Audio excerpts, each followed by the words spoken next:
Hey everyone, welcome back to the channel. Thank you for being here. My name is Andrew, coming to you from the beautiful Carolinas. Today's topic is going to be when you are out, but not all the way. Think about that for a minute. Everyone, if you like the content, please like, subscribe, and share. Don't forget, if you want one-on-one coaching sessions with me, drop an email at narcdailyvideos@gmail.com. So I'll jump right into it. When you're out of the relationship, but not quite all the way, this is a situation that many of us find ourselves in. It is a situation of uncertainty, of wondering, of wanting this thing to be completely closed. Here are some examples. Let's say that you were married to the narcissist, as an example, and you're waiting for the divorce to officially go through. Well, you have now relocated, or they have. You're now living in a different area, maybe a different house, town, city, maybe even a country, but the divorce isn't gone through yet. So you're waiting. So you're out of it, but you're not all the way out of it. Now, this again is on purpose. Remember that. The narcissist usually drags out the divorce as long as they possibly can to play the long game, to play the waiting game, to slowly bleed you dry. That is one of the techniques that they utilize to keep you in it, even though you are physically out of it, if you get my point. Another example would be the children. Let's say you share children or a child.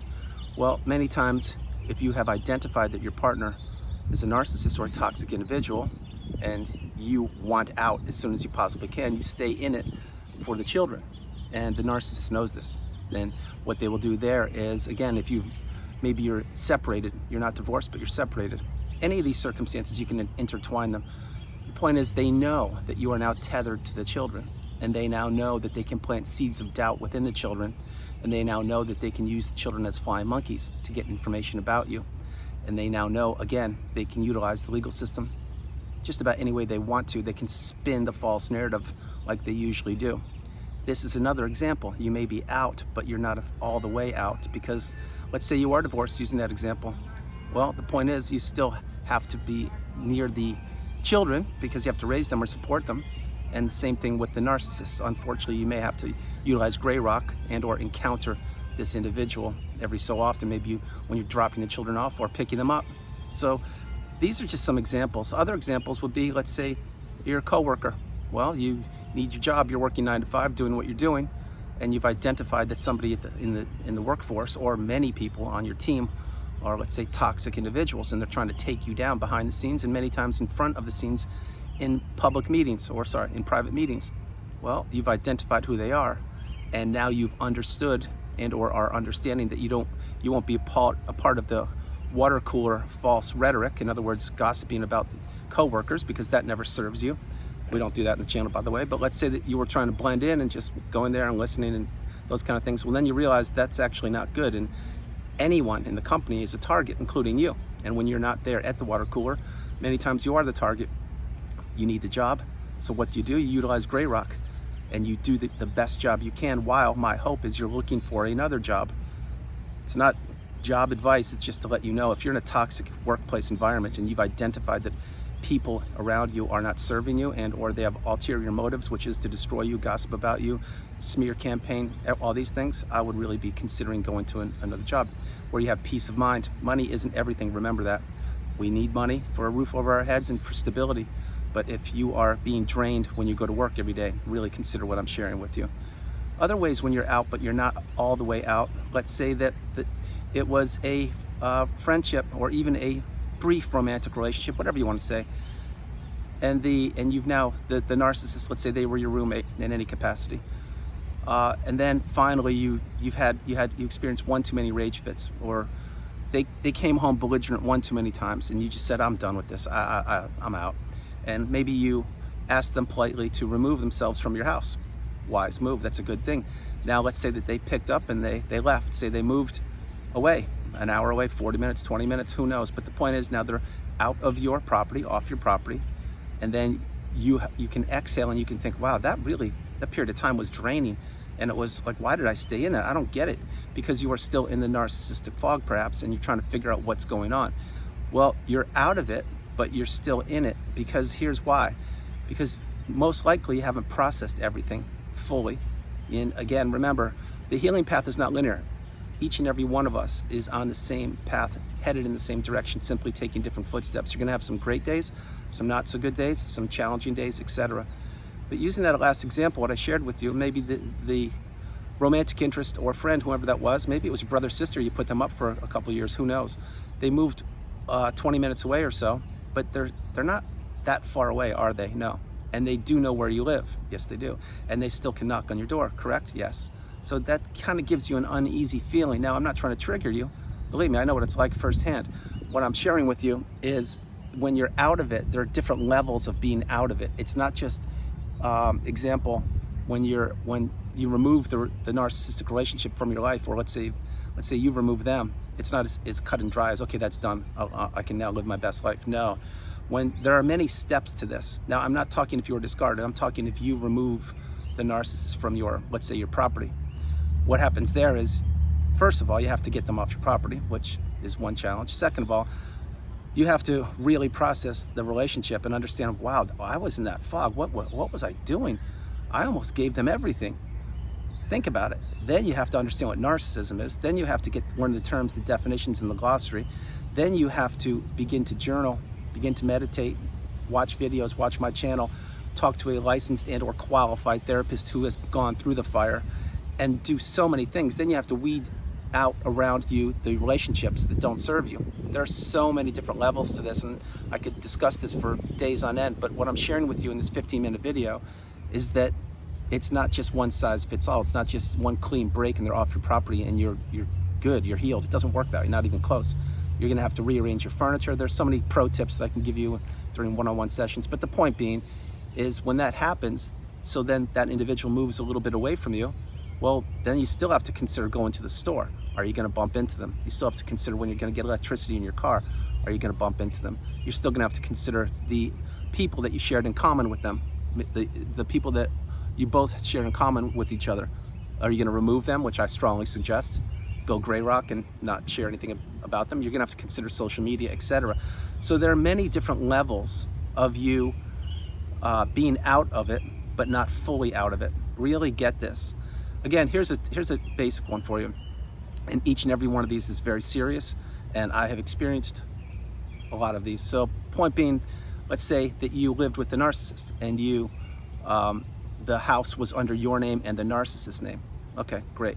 The narcissist, let's say you were married as an example. Well, you're now divorced and the house is now supposed to be under your name exclusively, but it's now under your name and the narcissist name because the narcissist lawyer fumbled the paperwork as usual to drag it out and make you wait even longer thinking that you were out of it when in fact you're not fully out of it. So a year goes by. Finally, the paperwork gets shifted into the house being your name officially. I hope you follow this. So now that's hurdle number one. So the first hurdle was, let's say you got discarded. That's hurdle number one. Then you have to process a lot. Hurdle number two is you still have to live in the same community as the narcissist, even though they moved 5 minutes away from your house. That's hurdle number two. Hurdle number three is getting the house in your name. Okay, it took a year plus to do that as an example.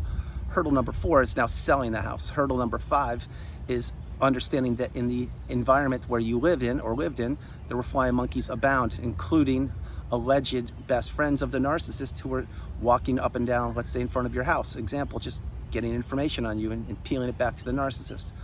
So did you ever really have peace of mind using that example? No, you didn't. Why? Because you were still in the same house where you were married to the narcissist. You were still in the same community where you married the narcissist. You were still in the same town. You had flying monkeys abound. You couldn't just be yourself and just feel comfortable and safe and secure because everywhere you turned, there were memories of the narcissist. This is an example of being out of it, but not being fully out of it. That is why on the channel so frequently I suggest if you have the ability, once the relationship is over and you've processed things, or even when you are processing things, if you have the ability to relocate, I strongly suggest it. Now, I'm not saying just pack up and jump on a plane and go somewhere tomorrow. I'm saying research and figure out where a safe space is, maybe stay with some family members, etc. Again, these are all pro tips for one-on-one sessions, but the point is, when you're still in the environment where you were in when you were with the narcissist, it is extremely challenging each and every day. If the narcissist still lives with you or not, that doesn't matter. What matters is you're still in the same four walls where you were when you were with the narcissist. And that is a very challenging period of time. Now, many people get stuck there And myself, I was no different.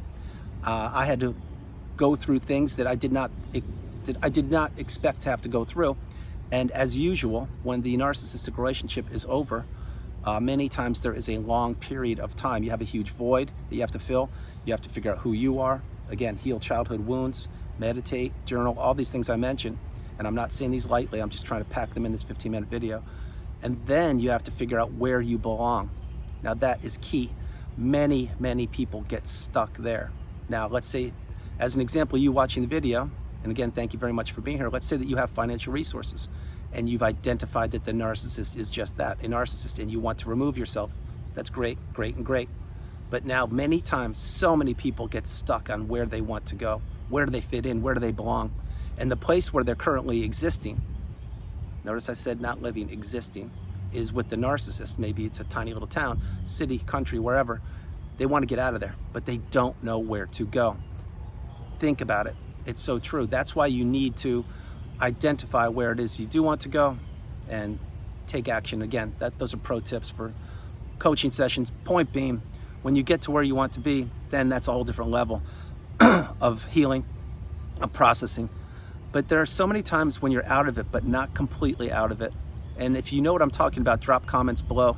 Help the newbies out. Help them get across the bridge to the good side where you are. If you're a veteran, please share your wisdom and experience and insight with the community.